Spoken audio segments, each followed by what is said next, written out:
Greetings fellow men, Servus Männer, it's Red Pill Germany again, and today I want to start talking about Westerners in Japan. I mean, I talked about a lot of Japanese women, Japanese people live in Japan, but what about the Westerners here? What about the people from the West that live here or that you can meet here? Well, a lot of them are of course tourists, but well, that's true in every country I guess, but the people who live here long term, most of them are researchers, English teachers, military personnel also, but I've never lived near a military base, so I don't really know about the things that concerning the Western military, or basically it's the US military, right? So I know what Japanese people think about that. You know, there are a lot of rapes, a lot of misconduct, a lot of nasty stuff going on in Okinawa, for example. This is why the Japanese people, just like the German people, want to get these US bases out of their country. Of course, in the case of Japan, then they must somehow answer the question for themselves, you know, how they would defend themselves against China, for example, because they also have an anti-nuclear policy, but I'm digressing here. So I cannot really comment about the military personnel so much, but what I know is a lot of the English teaching guys, and they're here for many decades now. It is basically you just need a bachelor's degree and that's it, and you don't really have to be a native speaker even, so even I could have done that, and they make reasonably good money, but that is changing now. So what I've heard is that the Japanese actually got wind a little bit about the loser gaijin that are living here, you know, that just try to escape their student their student loan debt or something, and be an English teacher here. So they know that they're not really teaching them good English.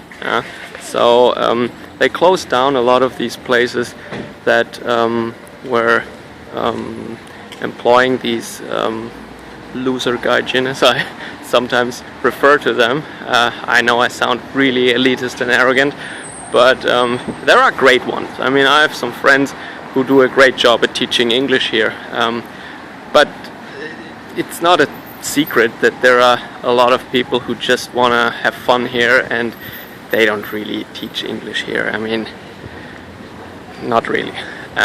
So this is this category, and they normally drink a lot. They pass around the gaijin hunters at the local hub. It's a British bar here. It's a kind of a chain, a Japanese chain that is then what they think an English bar is like.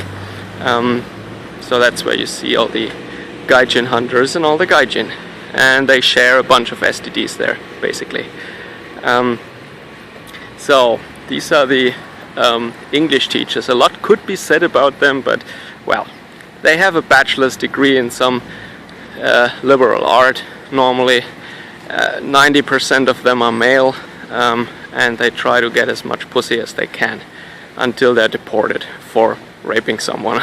Okay, I'm really exaggerating here, it's not that bad, and a lot of them are great people and do a great job, but you know, that's the general impression one gets of that group, and I'm really sorry for them, but their reputation is not the best, even among Japanese people now. They're really catching up to the whole story now.